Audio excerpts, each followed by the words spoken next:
નમસ્કાર મિત્રો, આજે આપણે ભારતના બંધારણની આમુખ વિશે જાણવાના છીએ. ભારતનું બંધારણ દુનિયાનું સૌથી મોટું લખિત બંધારણ છે. તેની શરૂઆત આમુખથી થાય છે. આમુખને બંધારણની આત્મા પણ કહેવામાં આવે છે, કારણ કે તેમાં દેશના મુખ્ય આદર્શો અને હેતુઓ દર્શાવવામાં આવ્યા છે. આમુખ અમે ભારતના લોકો શબ્દોથી શરૂ થાય છે. તેનો અર્થ એ છે કે દેશની સાચી સત્તા લોકો પાસે છે.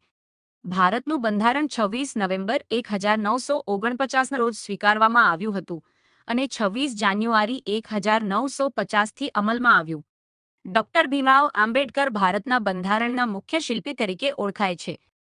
તેમણે દેશ માટે એક મજબૂત અને લોકશાહી બંધારણ બનાવવામાં મહત્વપૂર્ણ યોગદાન આપ્યું.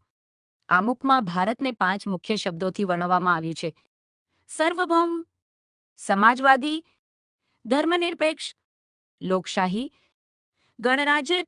સાર્વભૌમનો અર્થ એ છે કે ભારત કોઈ બીજા દેશ પર આધારિત નથી. સમાજવાદીનો અર્થ દરેક નાગરિકને સમાન તક અને સુવિધા આપવી. ધર્મનિરપેક્ષનો અર્થ બધા ધર્મોને સમાન માન આપવું. લોકશાહીનો અર્થ લોકો પોતાના પ્રતિનિધિઓ પસંદ કરે છે.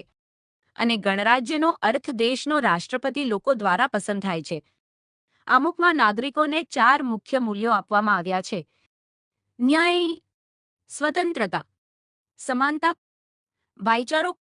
આ મૂલ્યો ભારતને મજબૂત, એકતાવાળું અને લોકશાહી દેશ બનાવે છે. આમુખ આપણને દેશના આદર્શો અને નાગરિક તરીકેની ફરજો સમજાવે છે. તે દેશની એકતા અને અખંડિતતાનો સંદેશ આપે છે. અંતમાં કહી શકાય કે ભારતના બંધારણની આમુખ દરેક ભારતીય માટે ગૌરવ અને પ્રેરણાનું પ્રતીક છે. ધન્યવાદ.